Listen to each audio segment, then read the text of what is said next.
A la querida persona que vive en el mundo vecino, le escribo con calma y con la verdad que llevo en el pecho. Esta carta nació después de 7 minutos muy raros, que hoy nos dejaron sin suerte disponible en mi ciudad.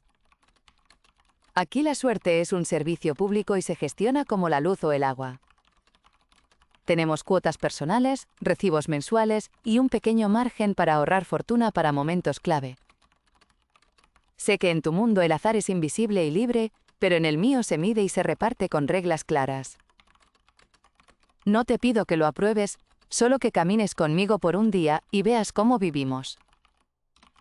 Te escribo desde una mesa de oficina que suena cuando la golpeo sin querer con los codos. El monitor parpadea con los gráficos del centro de balance de fortuna donde trabajo desde hace años. Mi labor es sencilla de explicar y difícil de ejecutar. Vigilo el flujo de puntos de suerte entre barrios y verifico que no haya picos anómalos ni caídas sospechosas. Cada persona tiene una tarjeta ciudadana con su saldo de fortuna y con su historial de uso. Hay reglas para distribuir, para transferir, para donar y para recibir reembolsos cuando el sistema falla. Se parece a un plan de datos, pero los datos aquí son oportunidades que pueden inclinar un resultado. Hoy, durante 7 minutos, los porcentajes dejaron de obedecer a las normas. Fue como si alguien hubiese desenchufado la estadística. Un penalti que tenía alta probabilidad de entrar golpeó el palo y salió con un giro extraño. Una llamada que solía llegar a tiempo para confirmar un empleo se perdió en una cola interminable. Una boda al aire libre se mojó por una nube que nadie esperaba y que no estaba en el modelo. La ciudad entera notó un pequeño temblor moral, porque aquí la gente confía en la estabilidad de la fortuna asignada. En cuanto el sistema volvió, el mapa mostró un agujero de flujo hacia el distrito hospitalario. Me asignaron la investigación porque conozco los patrones finos y porque no suelo asumir culpables antes de tiempo. La primera hipótesis fue un fraude clásico, como minería ilegal de suerte o desvío a través de bots. Estos fraudes existen y se combaten como se combate la evasión fiscal. Pero los números no tenían la firma habitual de los mineros. El rastro era suave y repetido, una lluvia fina, no un caudal brusco. Entré al archivo y pedí las trazas de microtransferencias anónimas. Encontré miles de donaciones de fortuna del tamaño de una migaja. Eran tan pequeñas como un suspiro, pero juntas empujaban como una marea. Todas tenían como destino el ala pediátrica del Hospital Central. Pensé en un influencer de compasión, pero no había campaña pública. No había mensajes masivos, no había consigna ni consorcio. Eran actos sueltos y al mismo tiempo sincronizados, como si la ciudad hubiera acordado ayudar sin hablar. En tu mundo lo llamarías serendipia social, aquí lo llamamos piedad que pesa. La piedad también computa y cuando se acumula se vuelve sistema. Nuestro algoritmo prioriza emergencias y pone techo a las rachas largas, tanto de buena suerte como de mala. En la práctica intenta suavizar los extremos sin quitarle a nadie la libertad de intentarlo. En esos 7 minutos la piedad masiva activó una cascada de prioridad. El sistema se volcó a los niños enfermos y drenó fortuna de otras escenas cotidianas. No hubo malicia, hubo compasión desordenada. Cuando lo entendí se me aflojaron los hombros, y a la vez sentí vergüenza por no haberlo visto antes. Mi ciudad no se volvió peor, solo mostró su corazón y un límite técnico. La suerte como servicio es regulada, transferible y auditable, pero no es omnisciente. Nuestro trabajo consiste en admitir esas grietas y corregirlas sin apagar el impulso humano que las crea. En ese punto llamé a mi jefa y pedí permiso para hablar con la dirección del hospital. El director me recibió con una taza de café y con ojeras que decían muchas guardias seguidas. Le conté lo que vimos en el tablero y él me contó lo que vio en los pasillos. Me habló de una niña que pidió a su clase entera que donara un instante de su próxima alegría. Me habló de una enfermera que donó su golpe de suerte de fin de mes para adelantar un diagnóstico. Me habló de padres que no piden nada y de abuelos que donan su victoria en el bingo de barrio. Las migajas venían de todas partes. De ahí el patrón suave y a la vez imparable. El algoritmo no estaba roto, estaba obedeciendo una avalancha de actos buenos. Yo salí a la calle con una mezcla rara de alivio y de inquietud. Alivio porque no había crimen, inquietud porque nuestra red no supo amortiguar el desbalance. Pensé en tu mundo y en cómo ustedes conviven con el azar sin medidor y sin recibo. Pensé en la palabra justicia, que suena simple y es muy pesada. Aquí la justicia se persigue con cuotas y con auditorías, y aún así nos falta aire cuando la compasión sube de golpe. Ustedes confían en la ética personal y en la estadística bruta que nadie gobierna. Nosotros confiamos en diseños, en techos, en mínimos garantizados y en puertas de emergencia. Ninguno de los dos mundos está a salvo de los extremos. Por eso te escribo, para contarte lo que aprendí y para pedirte preguntas. Este servicio público cambió la economía y también las conversaciones en la mesa. Antes la gente decía suerte cuando no tenía otra explicación. Ahora dice saldo, dice cupo, dice prioridad y también dice prestas un poco, te devuelvo mañana. Hay mercados de bonos de fortuna y hay pólizas contra rachas largas. Hay auditorías para evitar que un mismo grupo concentre demasiadas victorias críticas. Aprendimos a limitar la ganancia en arenas sensibles y a liberar el juego en espacios recreativos. Una semifinal de barrio acepta transferencia de fortuna entre amigos, pero una operación médica no acepta compra directa. Se permite donación anónima con trazabilidad, se prohíbe la subasta de prioridad. Tenemos inspectores que vigilan colusiones, igual que ustedes vigilan dopaje en el deporte. Tenemos oficinas de defensa del ciudadano para que un error de cálculo no arruine una vida. Lo cuento así de claro porque me hace bien decirlo sin adornos. Trabajo con tablas y también con historias que vuelven a mi escritorio. La semana pasada una mujer pidió crédito de fortuna para una entrevista laboral. Su saldo estaba bajo porque había donado a su madre antes de una cirugía. No le alcanzaba para un empujón que cambiara su probabilidad de pasar a la segunda ronda. La entrevista era a primera hora y la empresa usaba un proceso con evaluación ciega. En teoría la suerte extra no debía influir, pero en la práctica ayuda a que no se te caiga el café, a que el bus llegue a tiempo y a que se te despegue la palabra precisa. Le ofrecimos un microcrédito con tasa simbólica y con devolución en victorias pequeñas no críticas.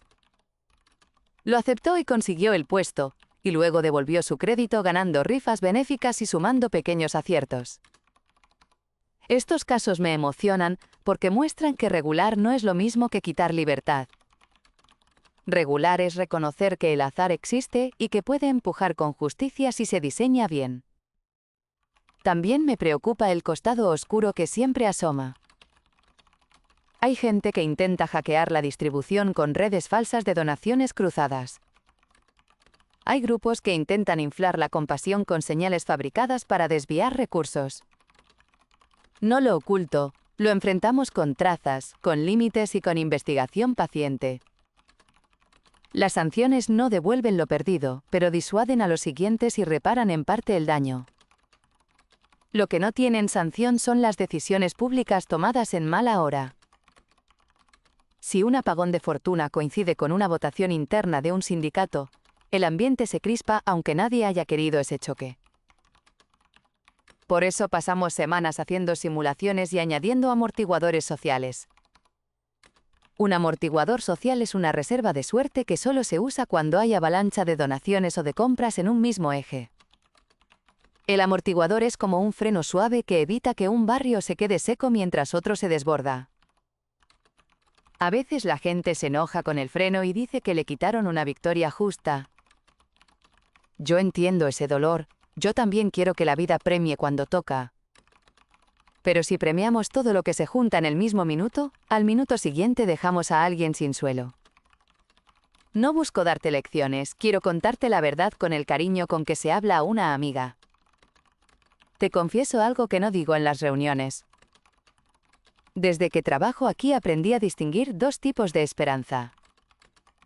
La esperanza que depende de mi empeño y la esperanza que depende de la red. La primera es íntima y poderosa, la cuido con hábitos y con descanso.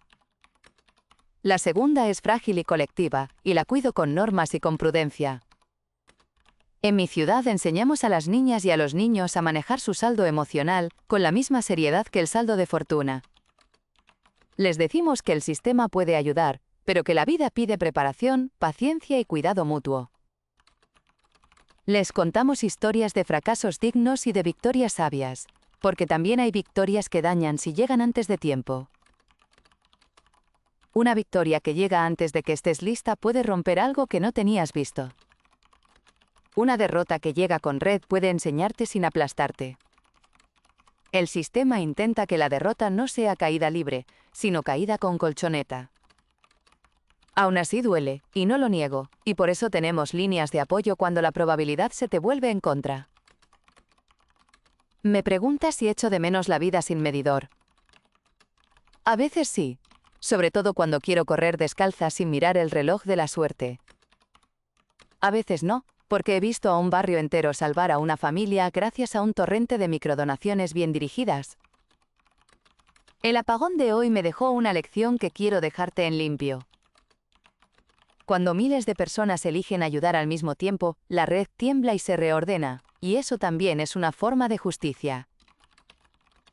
La justicia no es solo dar a cada cual lo suyo, también es sostener un impulso bueno sin romper el resto. Mejoraremos nuestros amortiguadores y ajustaremos los techos, pero no apagaremos esa piedad que pesa. Me gustaría saber qué harían ustedes si vieran llover bondad así de golpe. ¿Dejarían que la ciudad se incline sin tocar nada o pondrían una barrera ligera para repartir el peso? ¿Cómo miden la justicia sin medir la suerte que empuja por debajo de la mesa? Tal vez sus rituales son su manera de medir, o tal vez su humor negro, o su forma de contar historias. Me conmueve pensar que me estás leyendo o escuchando en otro lugar donde el azar no tiene caseta de peaje. Aquí seguimos afinando el sistema como quien afina un instrumento que ya suena, y que puede desafinar en cualquier concierto. Nuestro instrumento no busca la perfección, busca armonía suficiente para que nadie quede expulsado del salón. En el centro tenemos un mural con victorias pequeñas que cambiaron vidas enteras. Una joven que aprobó su examen de ingreso con una transferencia mínima para llegar a tiempo y con la mente en calma. Un abuelo que ganó el turno más corto en una cola de administración y así volvió a casa antes del dolor de espalda. Un panadero que ligó una receta nueva gracias a un golpe de suerte que evitó que se le quemara la tanda. No son milagros, son ajustes suaves que permiten que el esfuerzo encuentre buen terreno. Te cuento también las cosas que no nos salen. No sabemos asignar fortuna a la belleza sin caer en sesgos. No sabemos tasar la risa, aunque sospechamos que mejora el rendimiento de cualquier cuota. No sabemos corregir un corazón roto, y tal vez no debamos intentarlo. Hay ámbitos que cuidamos con silencio y con respeto. A veces la gente pide puntos para olvidar, y la respuesta más honesta es que hay dolores que no se compran ni se alquilan. En lo íntimo seguimos siendo como ustedes, una suma de decisiones, emociones y accidentes. El servicio público no nos volvió marionetas, nos volvió más conscientes del campo en el que jugamos. Cuando un barrio acumula demasiadas victorias, investigamos si hay abuso, y si no lo hay, le pedimos que done una parte. Algunos se enfadan y otros agradecen que alguien les recuerde que la racha también pesa.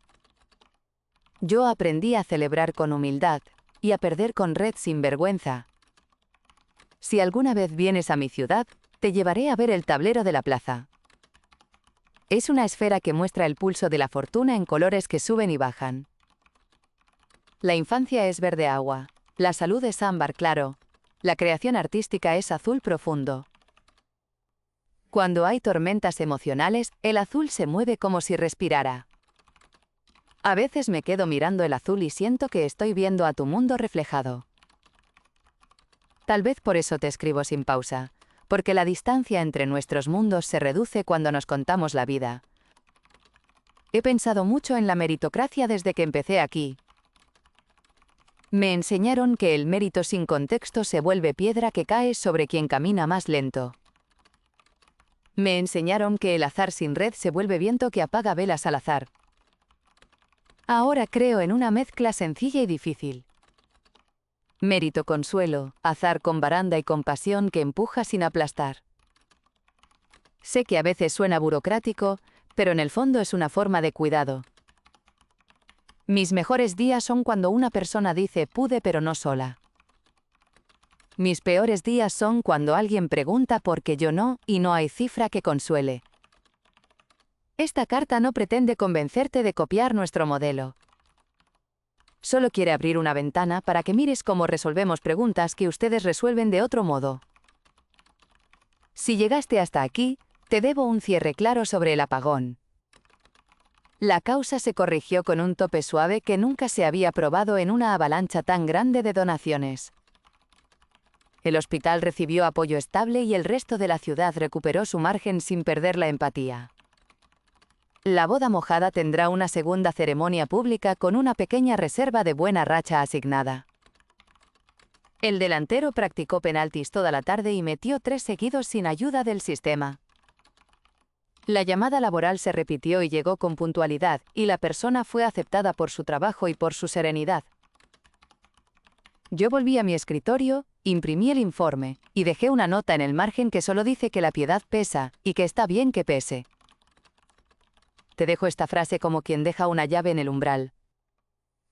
Si alguna vez te preguntas si la suerte debe ser contada, piensa en la niña del aula que pidió un instante de alegría para su hospital. Tal vez la respuesta no sea contar todo, pero tampoco es negar ese instante.